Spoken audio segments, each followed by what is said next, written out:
Namaste, guys. Welcome to this yoga practice. Today we're going to be focusing on our feet, and we're going to do a little bit of fascial release, releasing the tension across the sole of the foot and in the low leg as well. So ideally, grab a tennis ball, or if you've got one, a foot roller, a foam roller. But as we've just discussed in our group, there are lots of other alternatives. So if you don't happen to have a tennis ball with a little bit of give, or a squash ball, or a lacrosse ball, you can use an apple, not an orange if possible, an apple, or a rolling pin, or something similar, something rounded that will allow you to form your foot across it. But for now, let's put our balls down. Sorry, I will giggle at that because I have a very childish sense of humor. And we're going to bring ourselves just into a standing position with the feet wider than your hips and standing really tall. And maybe today we will start with our hands together, either palms together at the center of the chest or palms one on top of each other across your heart, whichever of these you prefer. We'll take a few moments to notice how our bodies feel.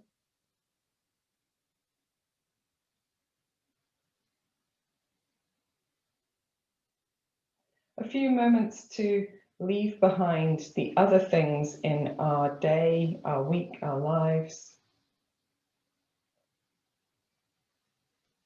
So we can really give this yoga space and time to ourselves, a gift of nurturing and self-love.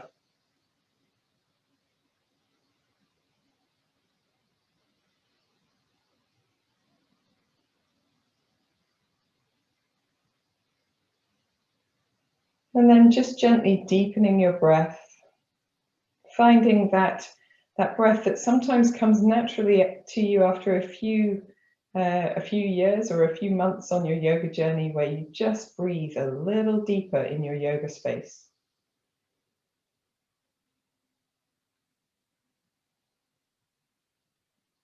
Maybe feel the tension from your face softening, particularly across the forehead, around the eyes,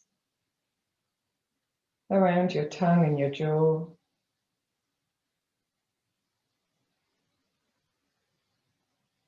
And notice as that tension eases, perhaps your shoulders feel just that little bit more relaxed as well.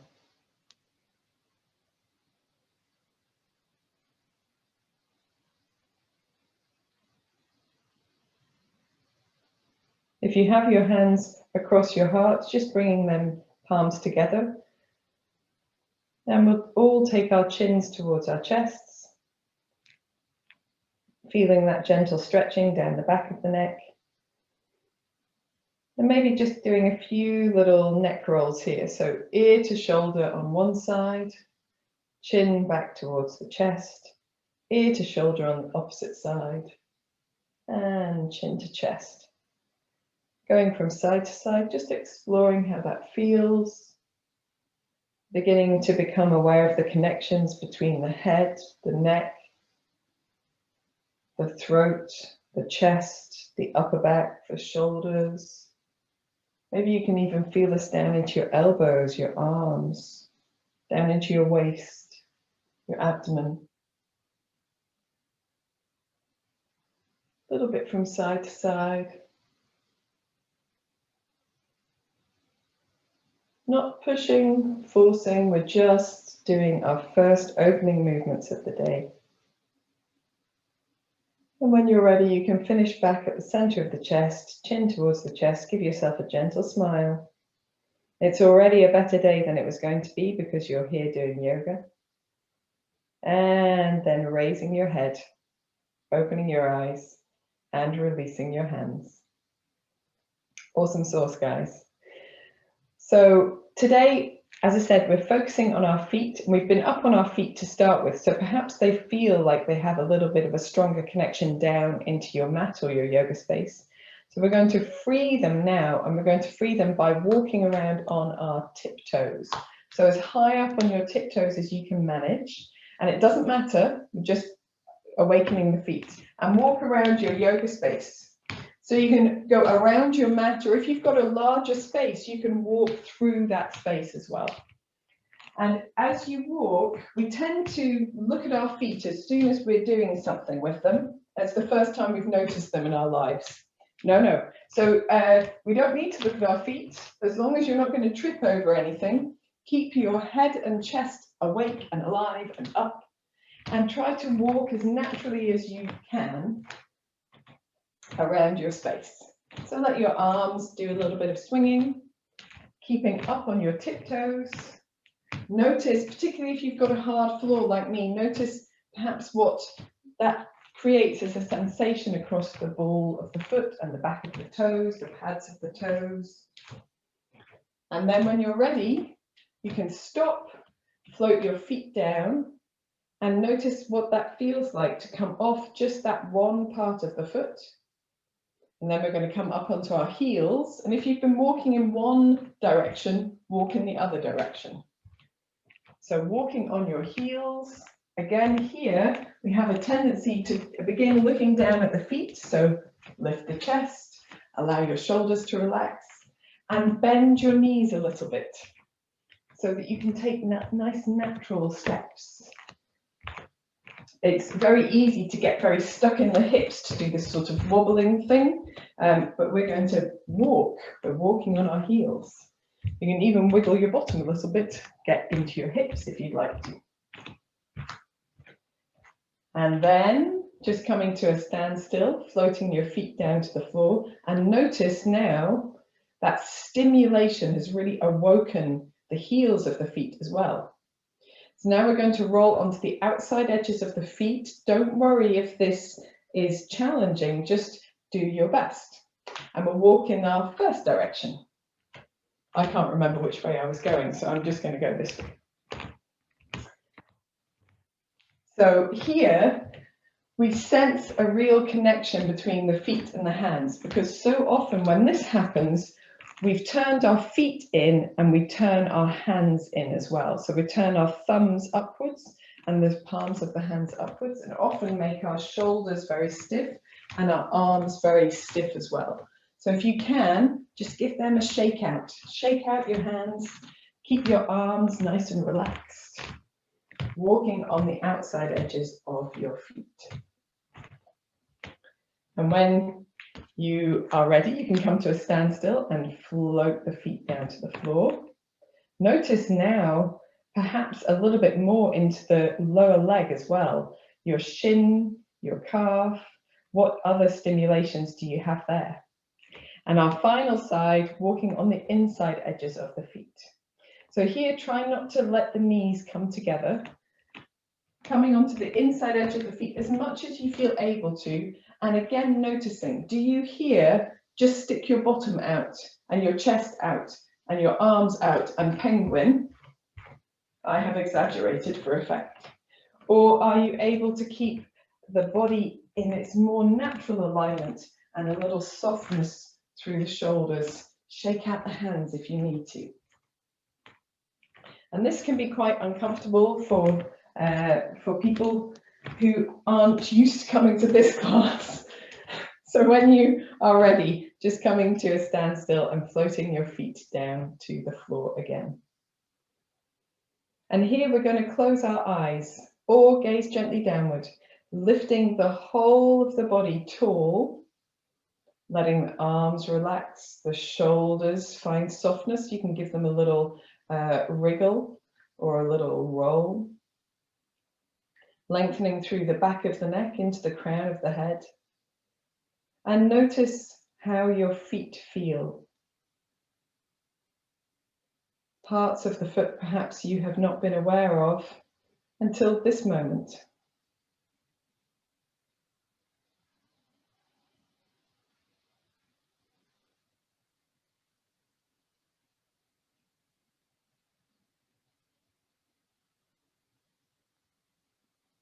Feel the points of contact between your foot and the floor, the pads of the toes, the ball of the foot, perhaps some of the outside edge of the foot and the heel of the foot. Notice where you sense the heel. Usually it's towards the back and the outside, almost semicircle of the heel. But feel the base of the heel towards the instep, towards the center of the foot. And there you'll notice where the foot comes away from the floor for most people. So that sense of space between the foot, the instep, and the floor, and perhaps a little sense of space along the backs of the toes. Maybe even feel the gentle kiss of air on the sole of the foot, around the instep, the inner arch.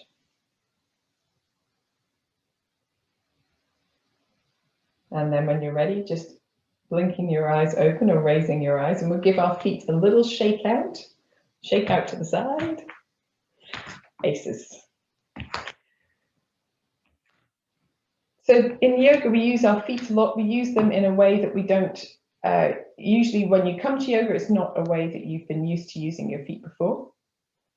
And the reason why we spend so much time on feet in yoga is because they build the foundation of our standing postures.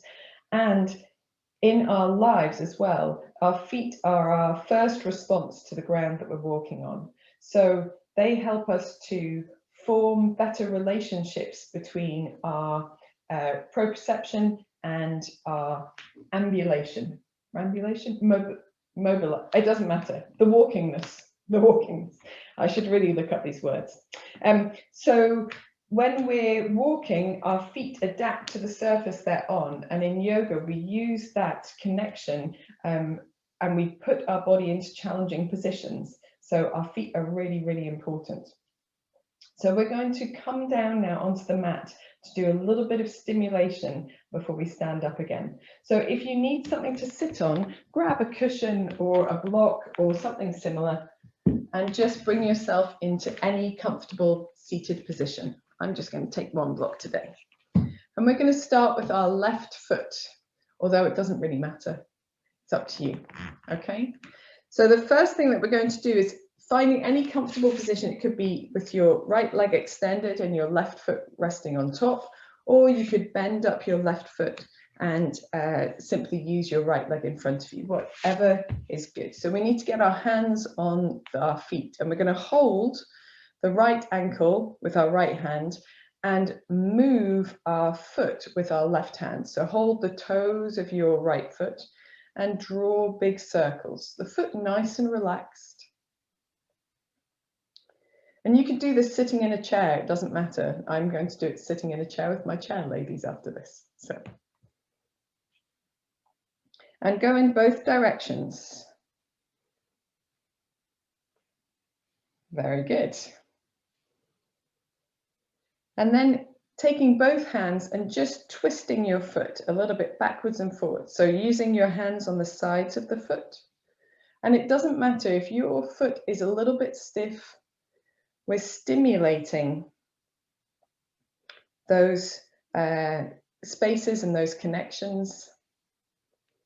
So we all start from where we start from. We can't undo years of wearing shoes and possibly running or walking with poor technique in just one session, but we can begin to create space.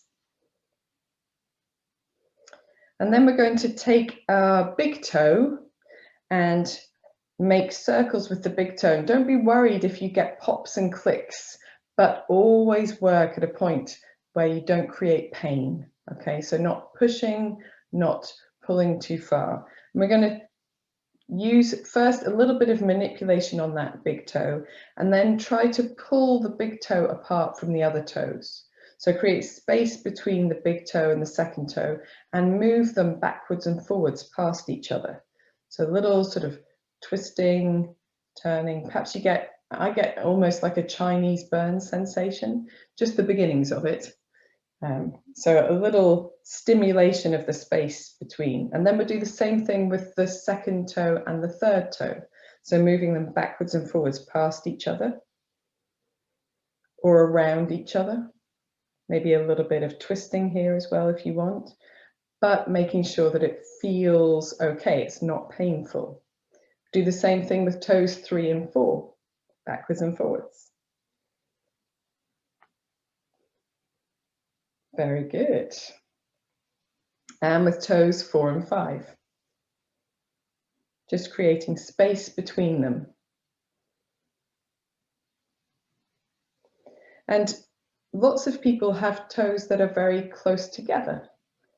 And so if that's you, don't worry about it. As I say, you can do a little bit of this. This is a really nice practice. When you've done that, just again, giving your foot a little bit of a rotation, a little softness. It's a nice thing to do at night when you're watching TV. And then we're going to try and thread our fingers between our toes. So the little finger goes between toes 4 and 5, your ring finger between toes 3 and 4, your middle finger between toes 2 and 3, and your first finger between your big toe and the other toes, your thumb around your big toe. Okay, so almost like you've created a fist. If you can, get your fingers quite far through so it looks as if you've interlaced them. And then we're going to rotate the foot again. So it might be that you've got spaces so tight between your toes that it's really difficult, it's painful to put the fingers in place. So you can have a go rotating in both directions. But if it's not going to work for you today, then keep working on mobilizing the toes away from each other as we did in our previous exercise, okay? Fantastic stuff. And then you can do this obviously for as long as you want in your practice, but we're going to now bring our thumbs to the ball of the foot and just stimulate across the ball of the foot, and then towards the arch of the foot, and then towards the heel of the foot. So we'll start at the ball of the foot. We're going to do it a few times across the arch of the foot, or the instep, the sole of the foot, towards the heel of the foot. We'll do it one more. Across the ball of the foot, nice massage, across the sole, the center of the foot, the arch, and to the heel. And finally, we're just going to give the heel a little bit of love as well. So a little bit of just massaging with the palm of your hand, as if you were rinsing out a cloth with one hand. So that's sort of squeeze and release, squeeze and release. Aces. Wonderful stuff. So that's our left foot. And if you hug the knee towards you and just make some ankle circles with your left foot in one direction and in the other direction. And then here, just as you hold your knee towards you, spreading your toes apart and maybe scrunching them together. Spreading apart, scrunching together. Let's do one more. Spreading apart, scrunching together, and we're going to finish by spreading and just wiggling your toes as much as you're able to. I find that my other toes do the same thing. And it's easier for me if both feet are doing it rather than just one at a time. And we're going to relax that leg down, and we'll do the whole thing with our opposite leg. So bringing your right foot in, left foot in this time, holding with your left hand, right hand. There we are. I'll get it right one of these days. And then just beginning with some ankle circles, some circling of the foot with the toes. We're warming as well. The warmth of your hands helps to warm up your feet. I don't know about you guys, but my feet are chilly all of the time. Let's go the opposite way. Very good.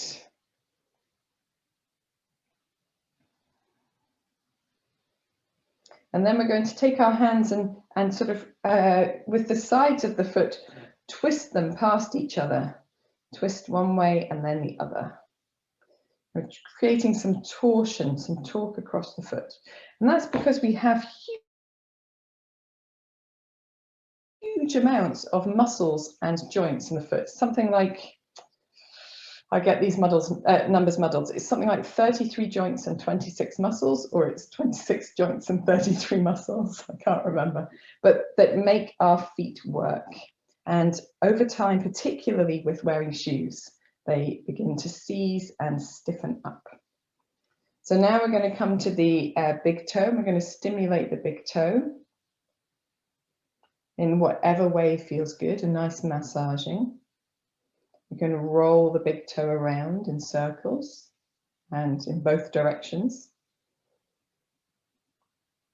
And then we're going to take the big toe and the second toe and just pull them gently apart from each other and then waggle them past each other up and down.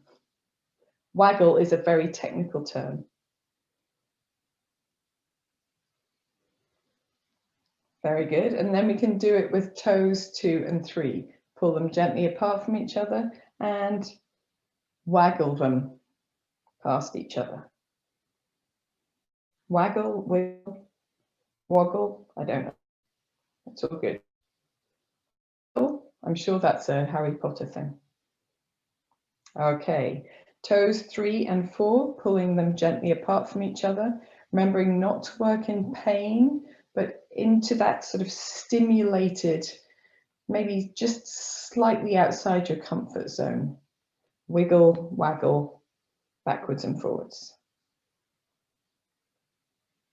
And then toes 4 and 5. Pull them gently apart from each other, wiggle, waggle.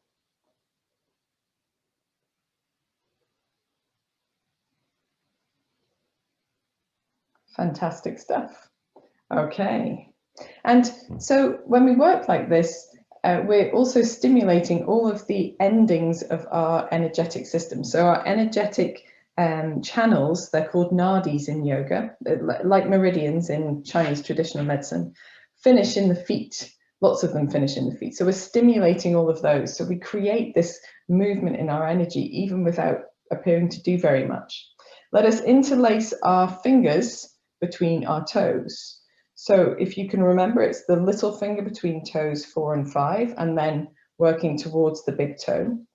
If you can, getting quite a firm grip on your toe end of your foot and the sole of your foot, the ball of your foot, and making circles with the foot.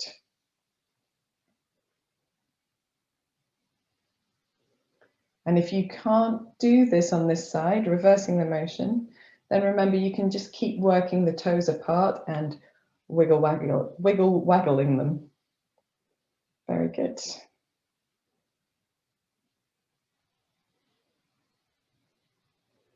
Smashing. And it might be that you just want to do a little bit of extra stimulation by just turning your hand and twisting a little bit through the ball of the foot.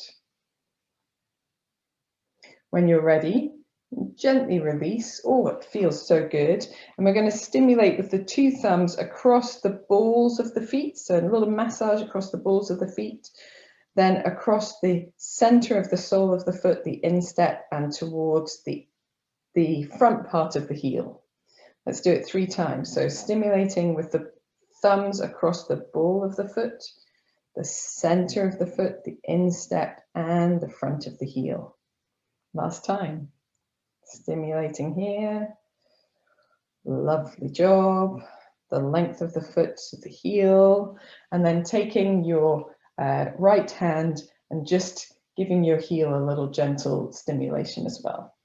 So like you're wringing out a sponge with one hand, little twisting, little squeezing. Very good. And then we're going to draw the leg towards us, the left leg, and make some circles with our ankles in one direction. Oh, nice click. And in the opposite direction as well.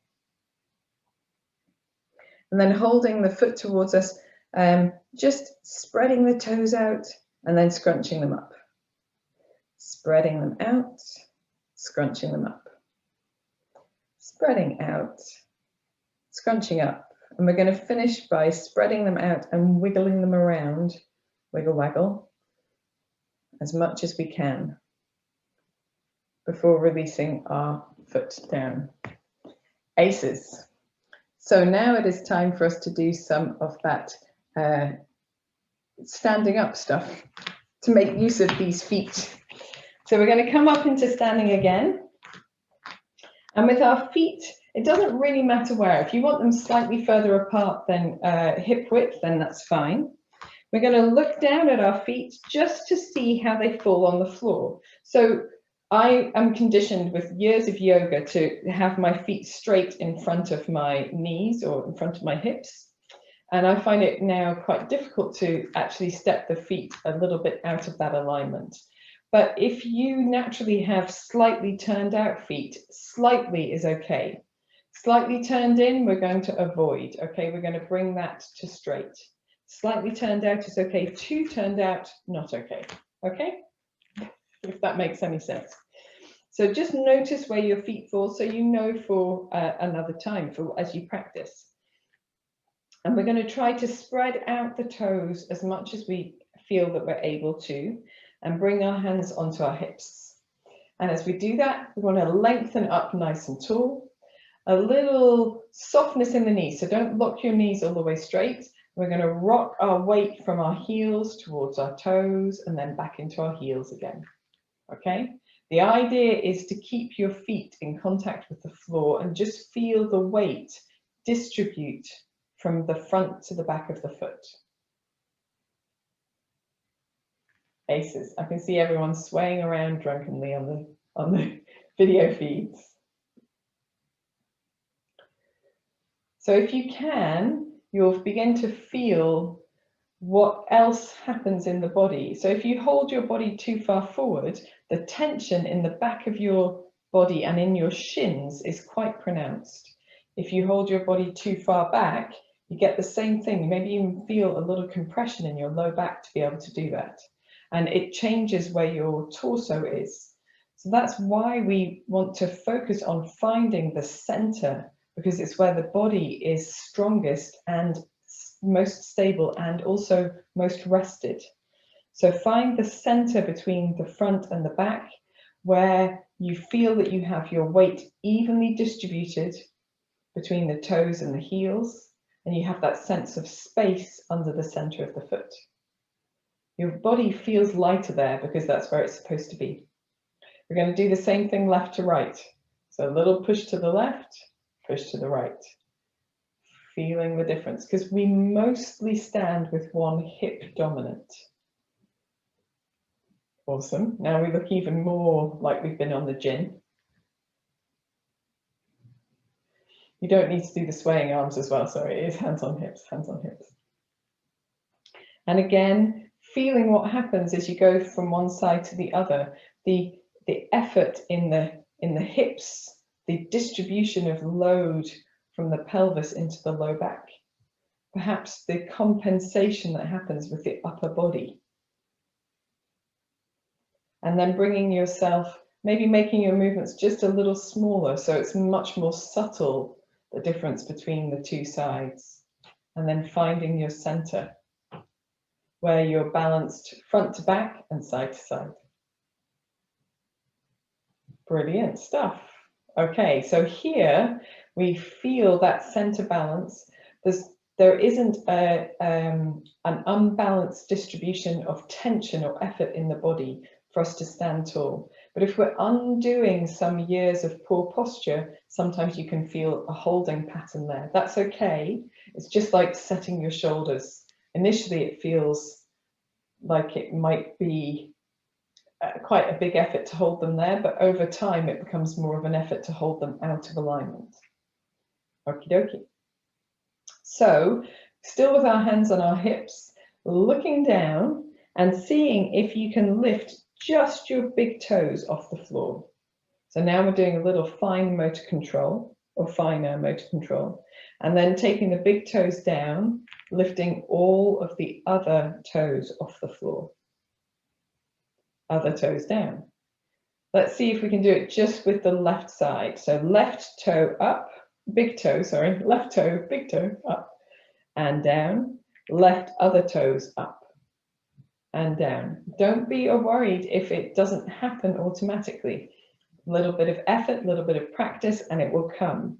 So right big toe up and down, right other toes up and down. Left big toe up and down, left other toes up and down, right big toe up and down, right other toes up and down. Now both sides together, big toes up down, other toes up, down. See if you can get a little bit quicker at transitioning between the two, so that the big toes go down as the other toes come up. And notice how that feels in your legs as well. So what effort is made in the legs? Have you rolled completely to the outside of your foot to be able to take your big toes up? Can you do it with that sense of still holding this body in the center of the foot, the effort distributed across the foot in a balanced way? And remember, we're a work in progress. It doesn't need to be perfect today.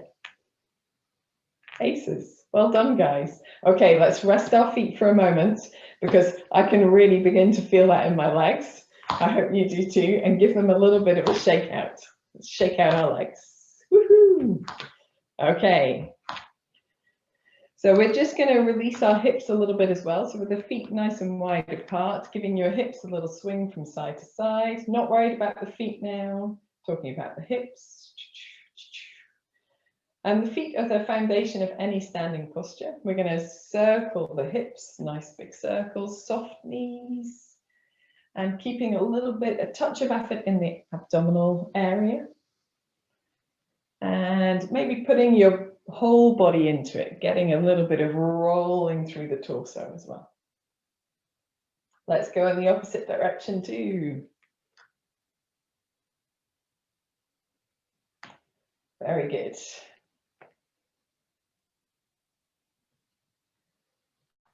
One more time. And coming back to center. So now our balls or other fascial stimulation will come into place. And we're going to start with the balls underneath the right foot first, left foot first. Doesn't matter, doesn't matter. Okay, so with our toes over the balls, or apples, or whatever you're rolling on, you want the roll to be from side to side. So if you're using a rolling pin, have it lengthways. And just rolling your foot from one side to the other. So you're stimulating the backs of the toes, the pads of the toes, maybe into the front of the ball of the foot. And if your ball creeps away from you, as mine seems to, then taking a moment to bring it back towards you every once in a while.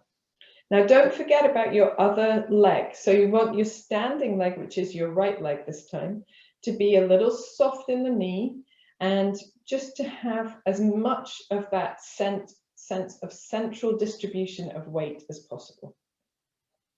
Then we're going to take the ball to the ball of the foot.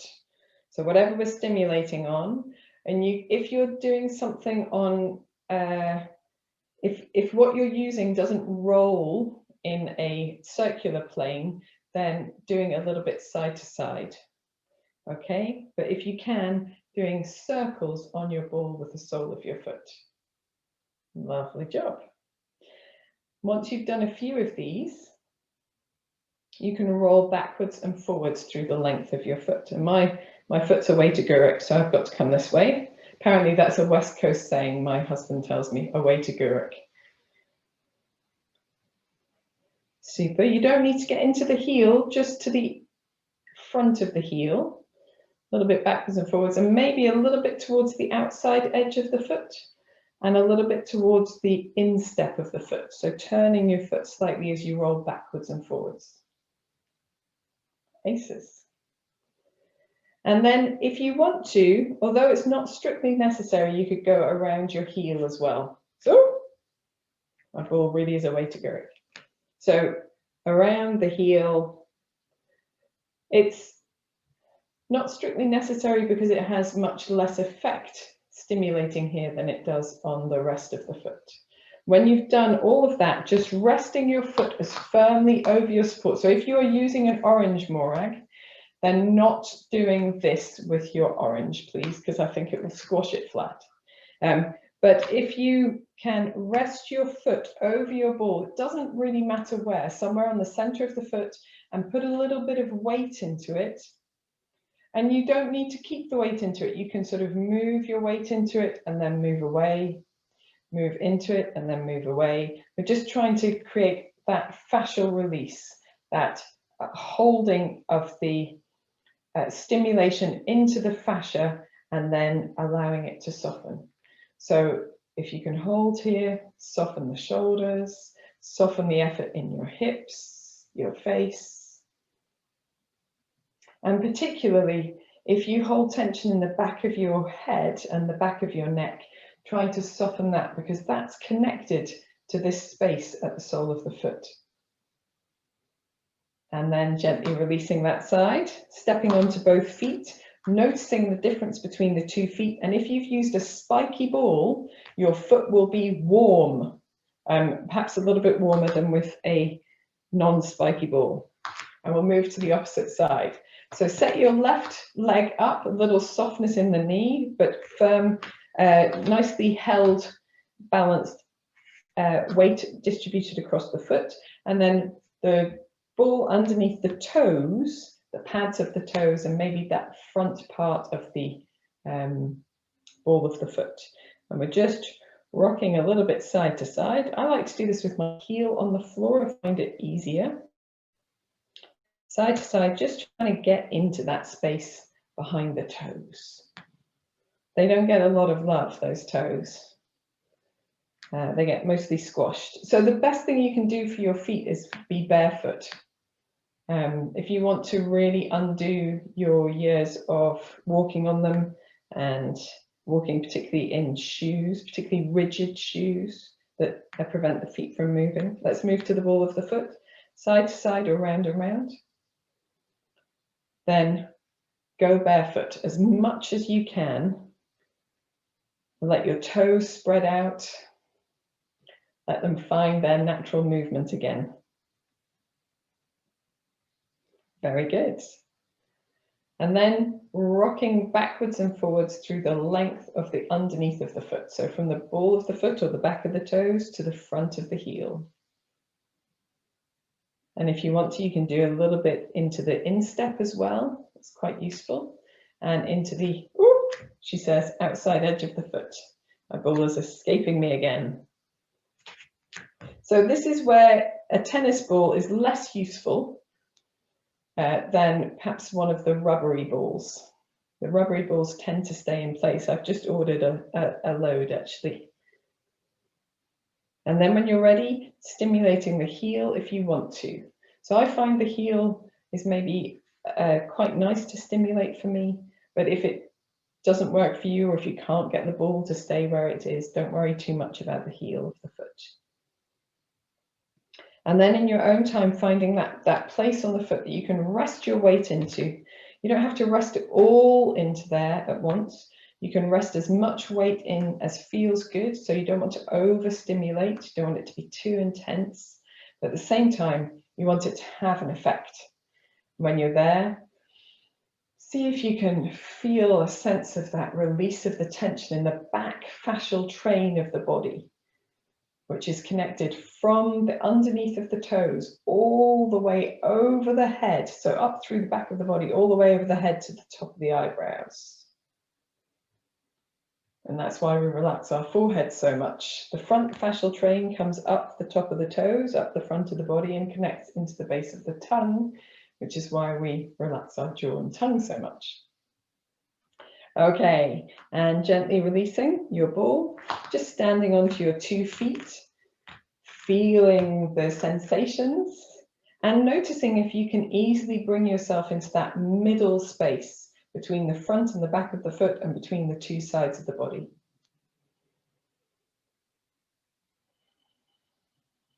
Here we're going to close our eyes or gaze gently downward and just take a few deep breaths. If you need to, sighing out through your mouth. Helps us to let go of the things that we have released.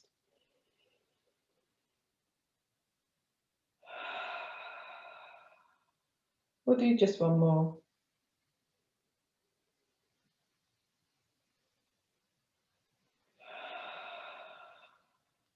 Brilliant stuff.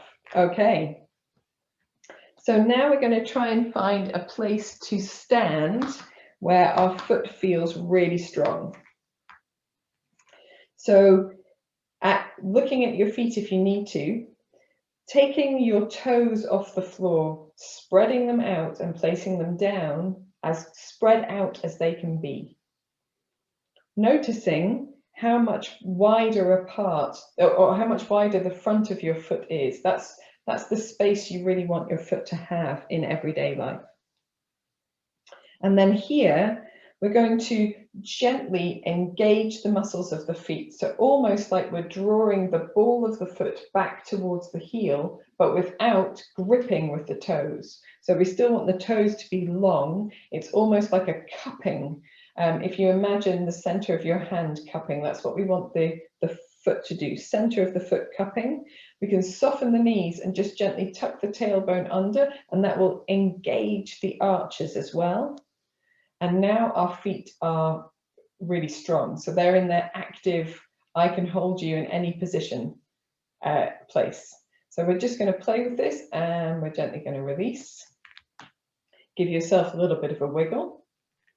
Then we'll come into it again. So lifting all of the toes off the floor, spreading them out, placing the toes back down, keeping the toes lengthened, but drawing the ball of the foot back towards the heel, so to give some strength to the center of the foot.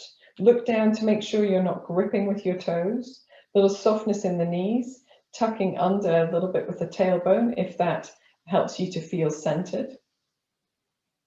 Holding like this. And then gently releasing. And we're going to just shake out the feet a little bit.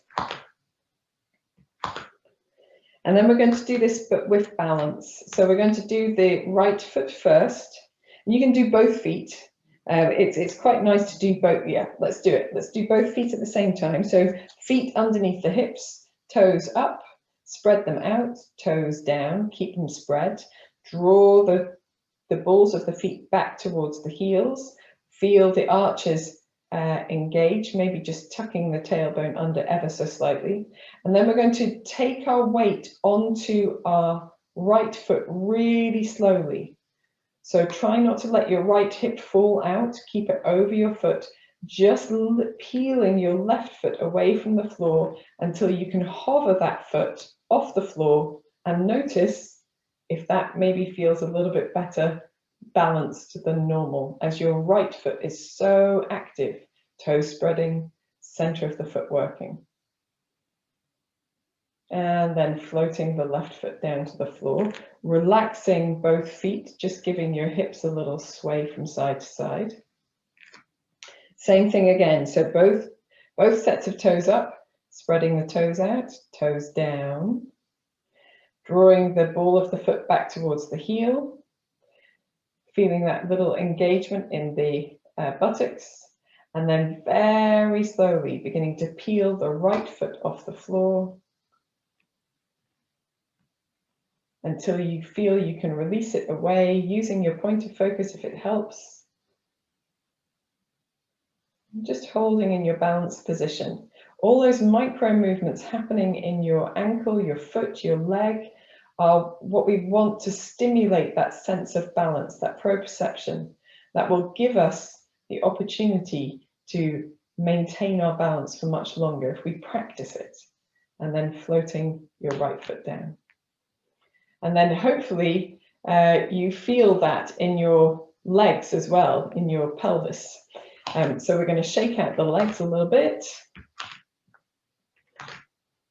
And then we're going to come down and we're going to do a little bit of releasing of the muscles in the calves.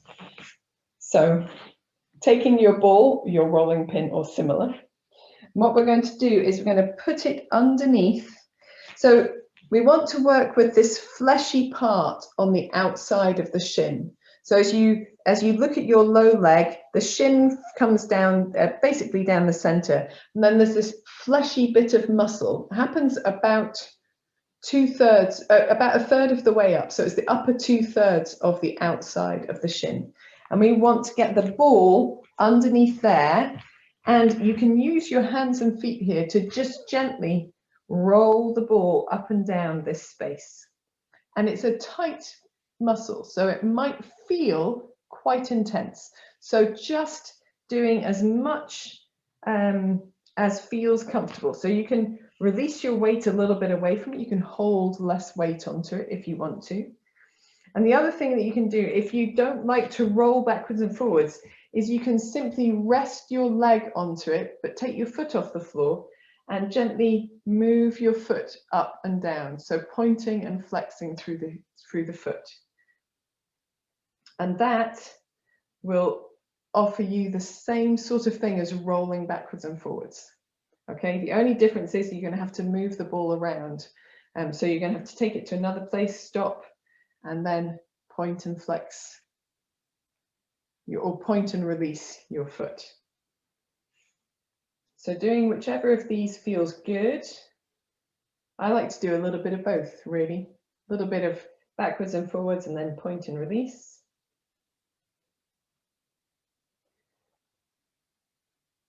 And just taking care not to work over the shin bone itself.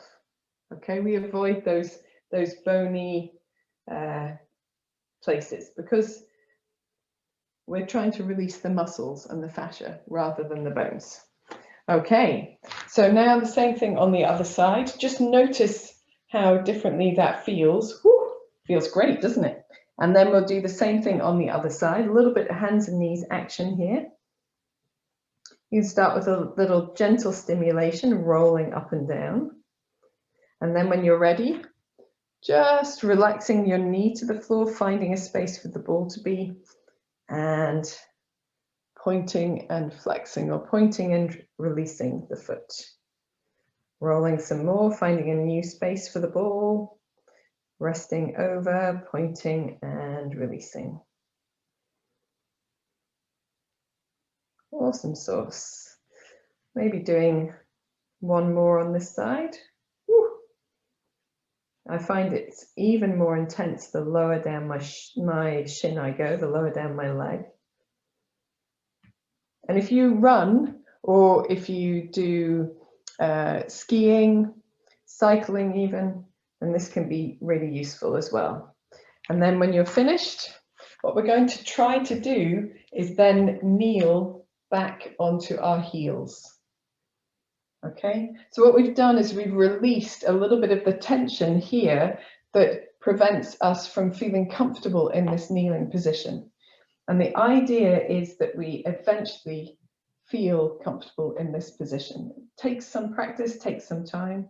So if you don't feel comfortable all the way back here, you can come slightly forward onto your hands, and you can gently release your hips back towards your heels with your toes tucked flat under until it feels comfortable. So it could be a little bit more forward, and you don't have to hold it. You can come in and out. And if you are comfortable holding, simply holding.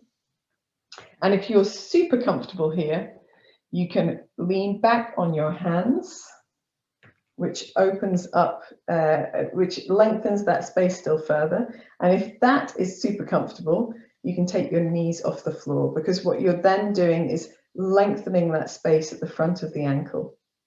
Okay, so whichever of these, we're just going to hold and breathe. Hold and breathe. And you might need to move a little bit in and out. That's okay. One more deep breath in. Sighing out. Letting go of whatever we've released.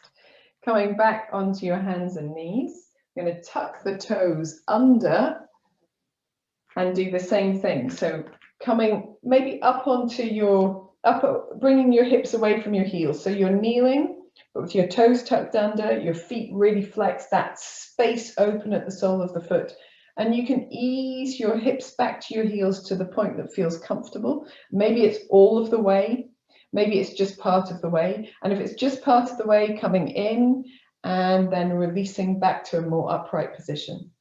Then coming in and out. And then if you feel ready, holding wherever is comfortable for you. And by comfortable, we don't mean it has to be the most comfortable, but wherever you feel you can maintain, or if you want to keep moving in and out, you can.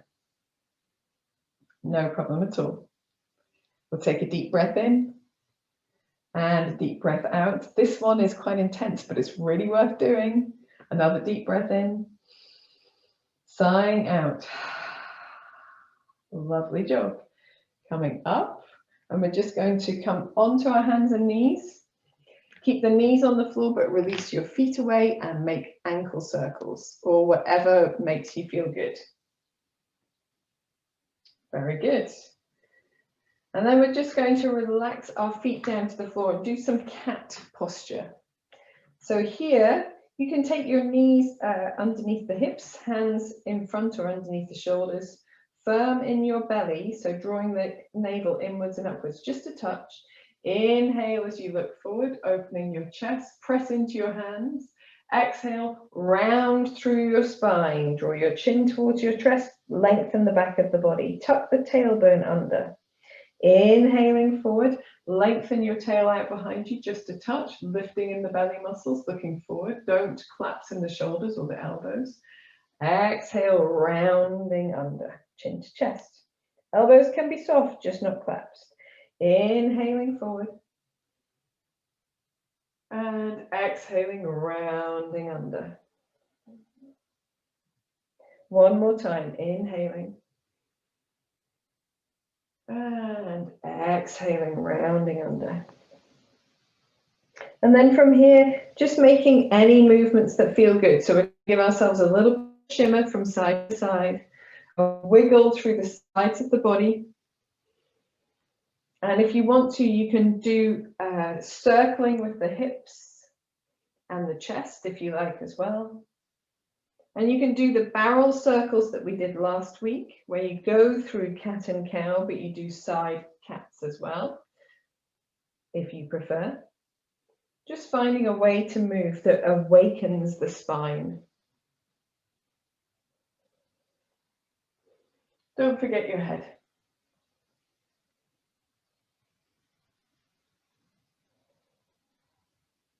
And then from here, we're going to do a downward facing dog.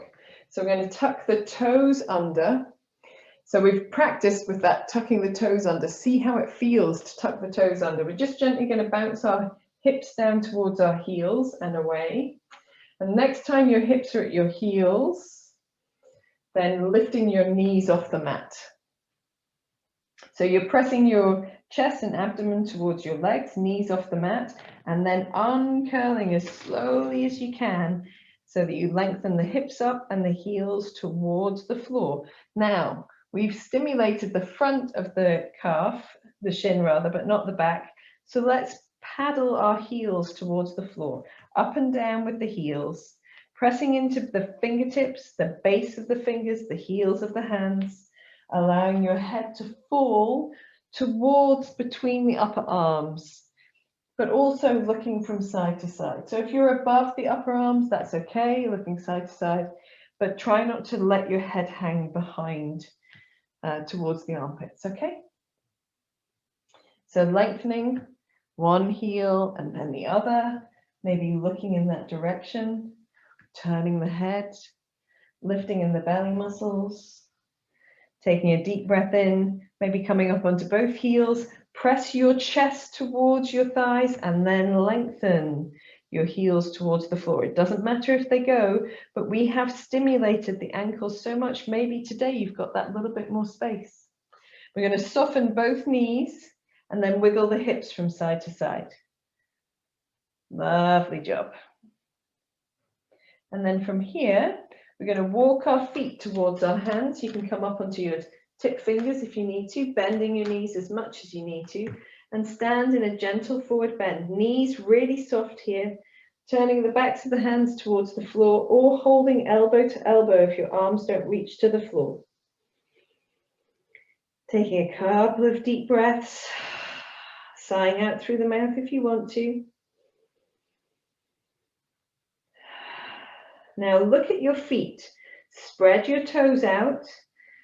Let them come to the mat and then draw the ball of your foot towards your heels so you activate your feet.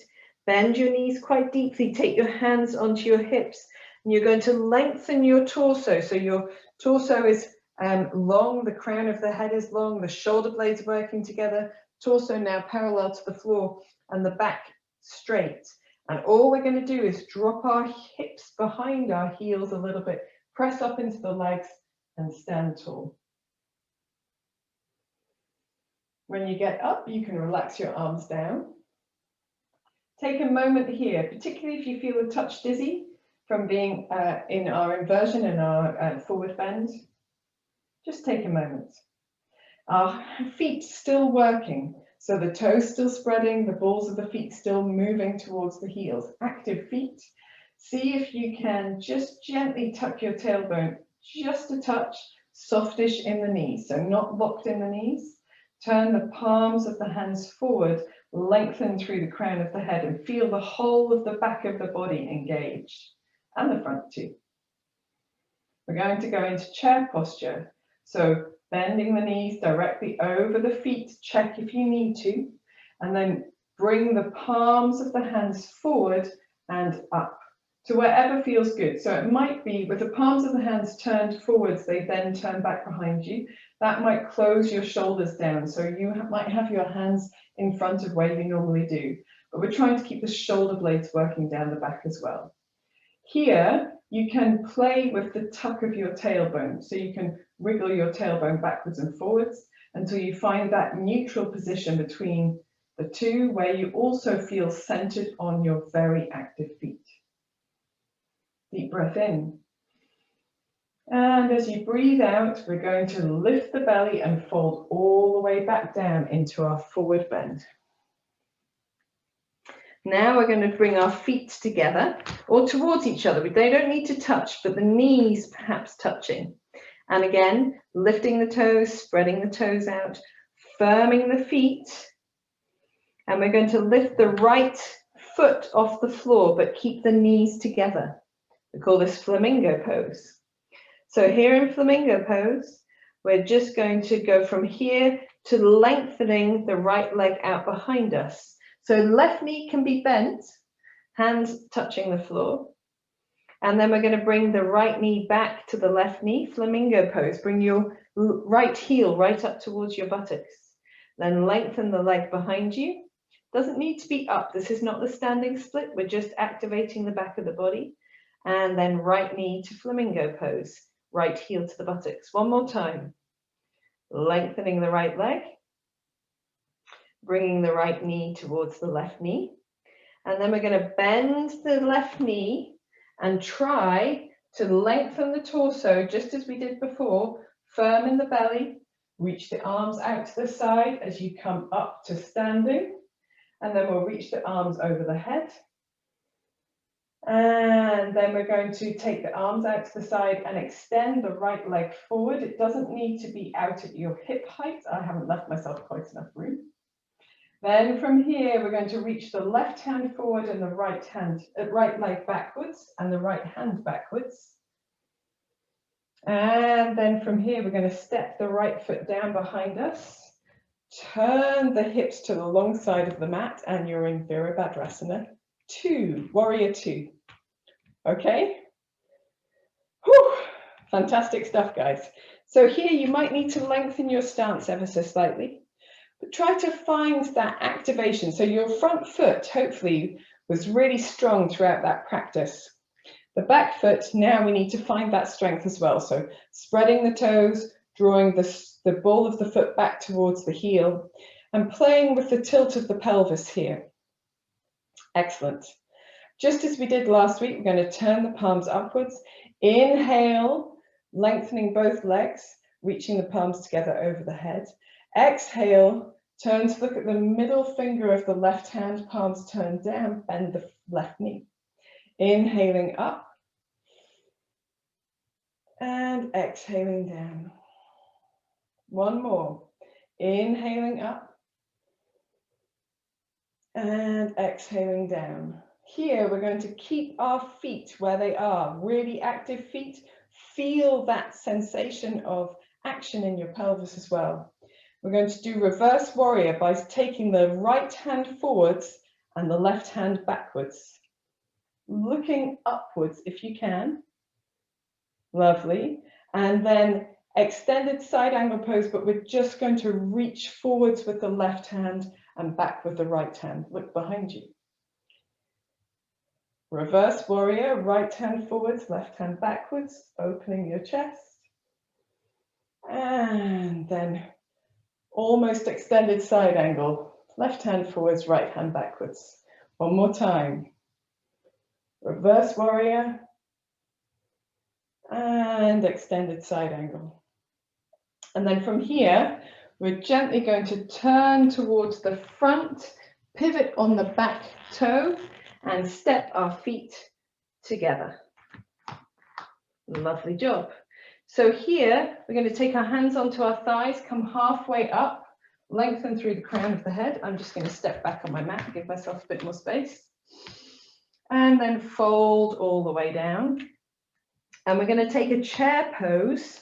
So spreading the toes, active feet, turning the palms forwards, dropping your bottom, pressing up into chair pose, up into chair pose first, and then reaching all the way tall. And exhaling the arms down to the sides. Let's start from chair and do the left-hand side. Yes, I might turn on my mat so that I can still see you guys, and also you can still see me better too. Okay, so nice active feet, spreading the toes, engaging the space under the arches, finding that place in the pelvis, turning the palms forwards. As you bend your knees, breathing in, reaching the arms up, opening your chest, maybe playing with the pelvis here if you're still trying to find that spot that's just perfect for you. Knees over feet, not inwards or outwards. Deep breath in. And as you exhale, fold forward from your hips. So tailbone comes backwards, coming into your forward bend. We're going to bring the feet just ever so slightly closer together so that you can bring your knees together and take your weight onto your right foot and bring your left heel up towards your buttocks. A flamingo pose. From here, lengthen the left leg out behind you and then bring the knee back towards the right knee. Heel to buttock. Inhaling, lengthening the leg. Feel the activation in the back of the body. Exhaling, knees together. One more, inhaling and exhaling. Here, making sure your foot is very active. We're going to come up onto our tip fingers, galvanize that energy in the center of the body, bend our knee and bring our arms out to the side and up as we come into standing. And then lengthen your left leg in front of you as you lengthen your arms out to your side. Sweep the left hand forwards, the right hand forwards, the left hand and foot backwards. So a flying warrior pose, and then stepping back and down with the left foot, reaching your left hand backwards, and you're in Virabhadrasana 2. Aren't we just? Super. Adjusting your feet if you need to. So you get a little bit wider.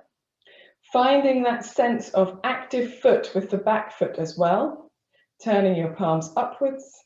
Inhale as you lengthen both legs, reaching the palms together.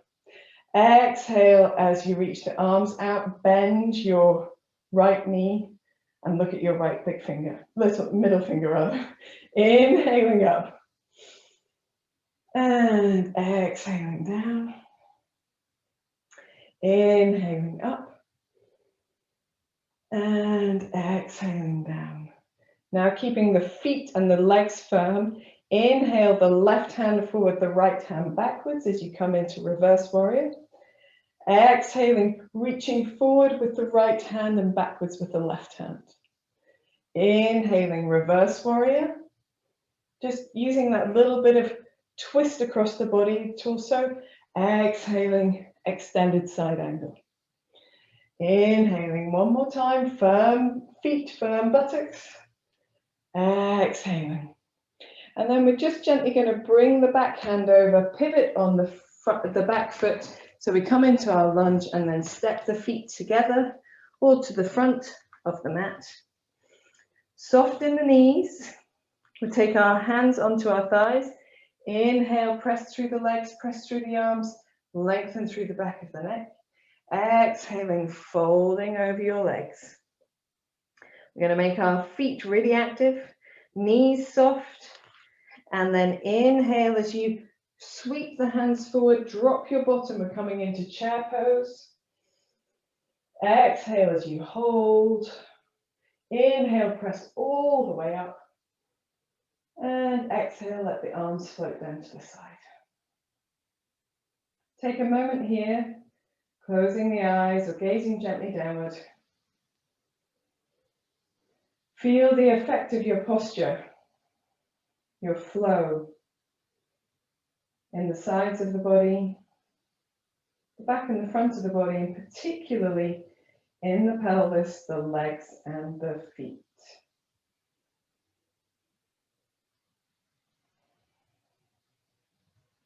When you're ready, you can bring your hands together at the center of your chest, lifting your chest up and taking your chin towards your chest.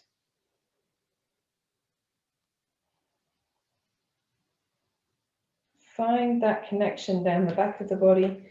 Feel it ease. And here, if anyone needs a little bit more of a stretch, you can take the hands and place them on top of the head and just put enough weight to feel that sense of length. You might not need that at all. When you're ready, you can gently release your hands, give yourself a smile. Roll your head up and at the same time, release your hands down. Well done, guys. Let's just shake out these legs one more time. Aces. So this is where we are ending our standing up portion of the class. We're going to come down to the mat, so you might need your relaxation things ready. But if you have got around a little block or something you can pop yourself up onto, then for a bridge pose, that's fine. It could be your bolster.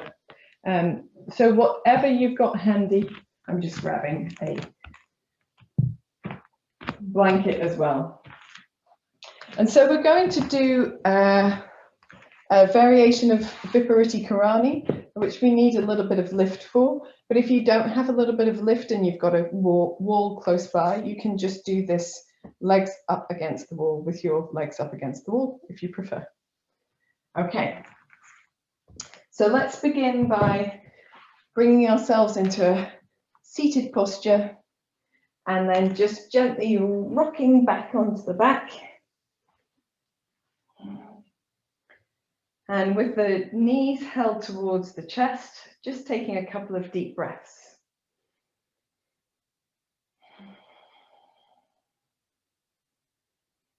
Very good. When you're ready, you can let your knees come apart. You can hold onto the backs of the legs if you want to and gently sway from side to side, keeping the knees nice and relaxed. Just ironing out or releasing any effort in the back of the body. Maybe you want to make little circles with the knees as well. And if you prefer, you can do this without holding on. You can do this just allowing your arms to rest, a little bit more restful for the upper body. You have to do a little bit more with your tummy muscles to make this happen though. So whichever you prefer. And maybe just beginning to do a little bit more side to side so that you get a slight twisting happening. Not too much, just a little. And we're going to float the left foot down, bringing yourself back to center, and draw your right knee in towards your right armpit, so in towards the side of your torso. And if you can't reach your foot, then holding around the back of your thigh, not your knee, but your thigh. And if you can reach your foot, then holding your foot. So the foot is parallel to the floor, not to the floor, yes, to the floor, but also to the ceiling, as if you were standing on it. So not overly flexed, but just holding in place. Your knee is very bent and you're easing your thigh particularly towards the outside edge of your body. Try not to lose your left knee. So try not to let your left knee overcompensate by falling out to the side too much. It can go a little, but not too much. So happy baby pose or half happy baby pose. And taking a deep breath in. And a deep breath out. Then from here, we're going to let release the right foot, let the right foot cross over the left thigh, and then using your tummy muscles, draw your left leg towards you. So figure 4 legs, but without holding on. And again, just swaying a little from side to side. Here, a little bit of flexion through the feet will help to protect the knee, particularly of the right knee. If this doesn't feel good, there is an alternative. So if you don't need it, stay where you are. But if you need an alternative, you lean back in a seated position, cross your right leg over and simply rock from side to side here. A little bit less intense, but for anyone who's able to, you'll get a little bit more out of this reclining version. Let's make circles with the left knee. And the reason why we do this is because the gluteus muscles in the buttocks are fan-shaped. So instead of just stretching them in one direction, let's go the opposite way, or in one plane where you'd only maybe get one part of the muscle. We do it like this and you get all of the muscle. Excellent stuff. Float your left foot to the floor, uncross your legs, lengthen your right leg up towards the ceiling and rotate your foot at the ankle a couple of times in each direction. Excellent. You can take your right leg straight down to the floor using your tummy muscles and then bend your right knee and place your foot down. Let us draw the left knee in, left knee towards the left armpit. You can hold underneath the back of the thigh if that feels comfortable, making sure your foot is up on the parallel to the ceiling, or if you can easily reach your foot, you can relax the shoulder, draw the knee towards the outside of the torso. A couple of deep breaths here in your half happy baby pose, just taking care not to lose the right hip and knee here. Some stability there.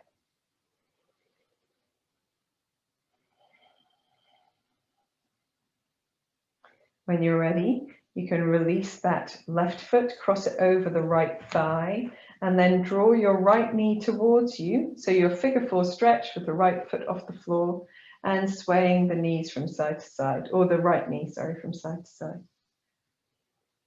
Again, you can do the seated variation of this if you need to. And if that even is too much, sitting cross-legged will have a similar effect if you're very closed still in this area of the body. But that's really a whole different class. We'll do it another time. Let's do circles with the knee as well. Trying to see if you can feel that sensation of the stretch moving around and across your buttocks. The gluteus muscles, let's go in the other direction as well.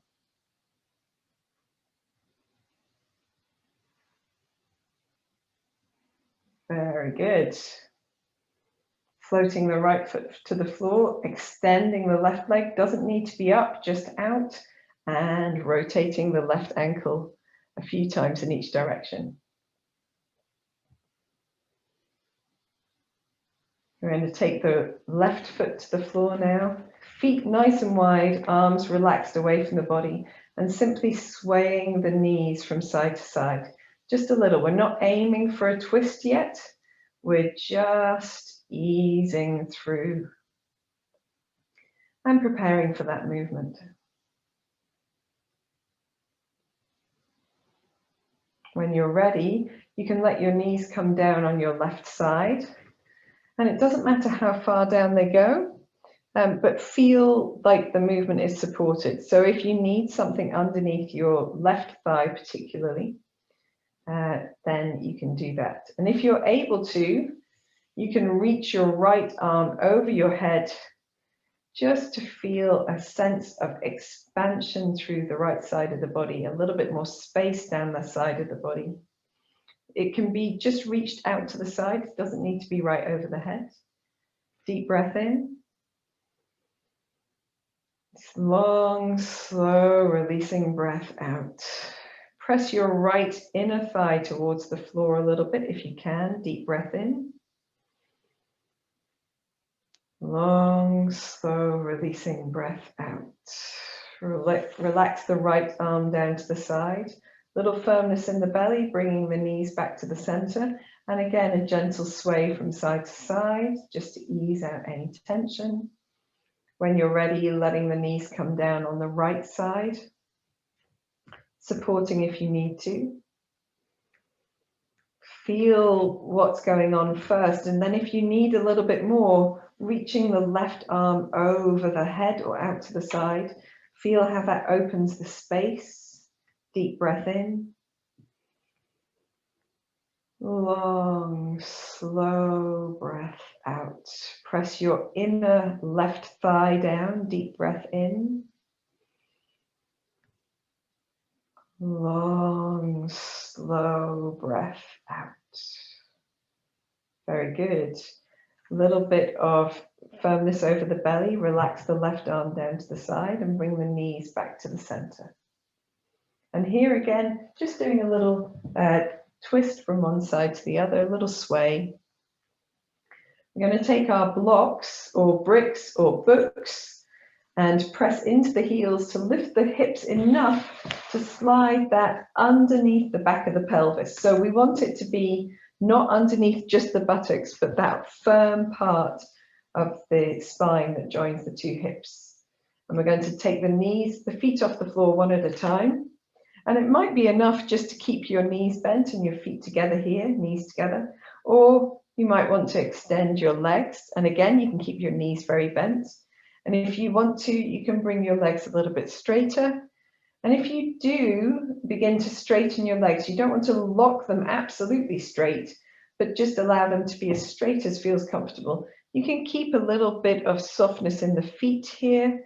You can even begin to wiggle the toes and rotate the feet at the ankles. What that does is that will help to just release any tension, maybe even waving the feet inwards and outwards, so we get a little twist through the thigh bones, the femurs, as they come into the hips. And if you prefer to hold still, you can hold still, it's no problem at all. But feeling that freedom of the feet, they're light now, there's nothing on them, they've worked really hard today. So just letting that feeling of lightness. And if they want to be playful, let them be playful.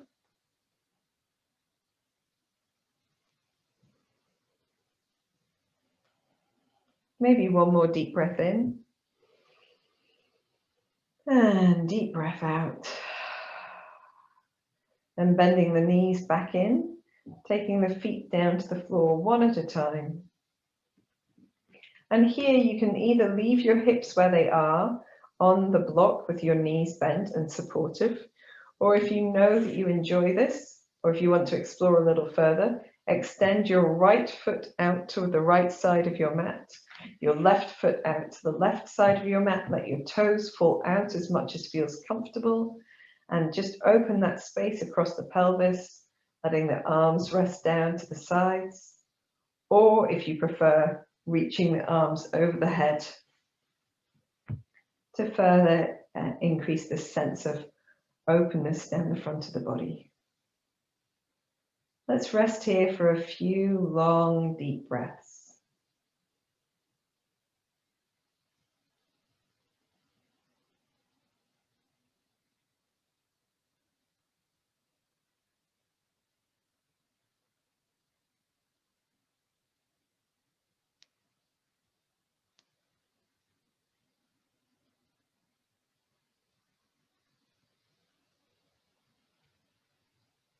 Try to release the tension in your forehead and your jaw, your tongue.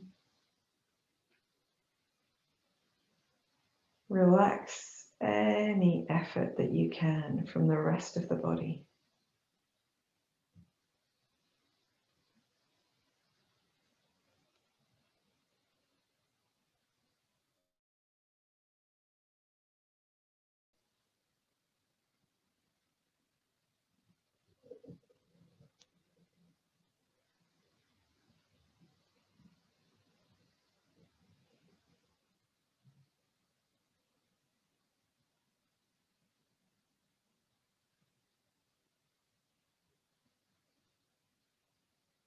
For anyone who's particularly comfortable, you can stay in this position for as long as you would like to. But remember to come out of it in a gentle way. And for those who are ready to move, toes point up towards the ceiling, sliding 1 foot in at a time unless your feet are already bent. Arms down by the sides. Gently lifting the hips just enough to slide your block out from underneath them, and then relaxing the hips down to the floor. Spend a moment perhaps noticing the sensation of the back finding its neutral space. And then when you're ready, relaxing yourself into the position that you choose for relaxation today. So if you're doing Shavasana, lying flat on your back, then you want the legs to be reached away from the body. A very similar position to the one we just did. So the left ankle towards the left side of the mat, the right ankle towards the right side, the toes falling out. Arms relaxed away from the body with the palms turned upwards. And if your low back feels like it needs it, you can gently press the low back towards the mat, engaging the buttocks, engaging the abdominal muscles, just gently, maybe pressing the whole of the back of the body down, holding it briefly, and then gently releasing. And usually that has the effect of releasing any tension we've taken from our practice into relaxation. Let's take just one breath, sighing out through the mouth. One more intentional breath.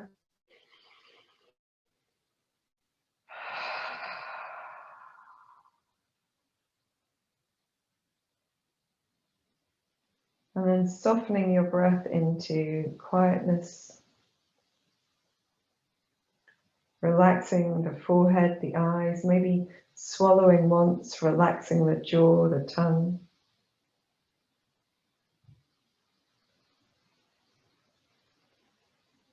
Giving your body this stillness, this space to assimilate, to absorb all of the effort you've made in your practice.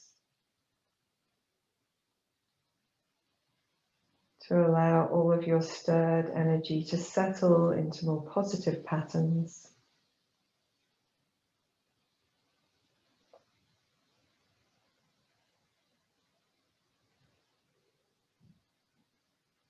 And this is the way yoga enhances our well-being.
Gently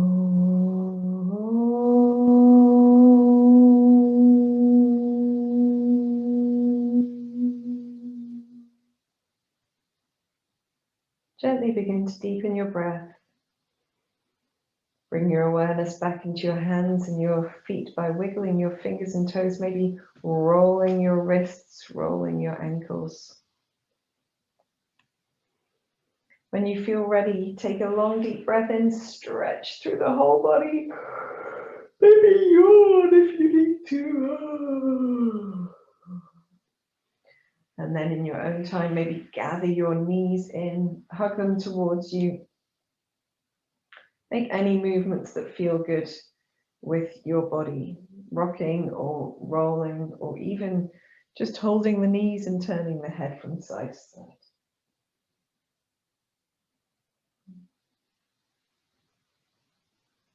When you feel ready, you can roll onto one side, just spending a moment curled up like a little baby.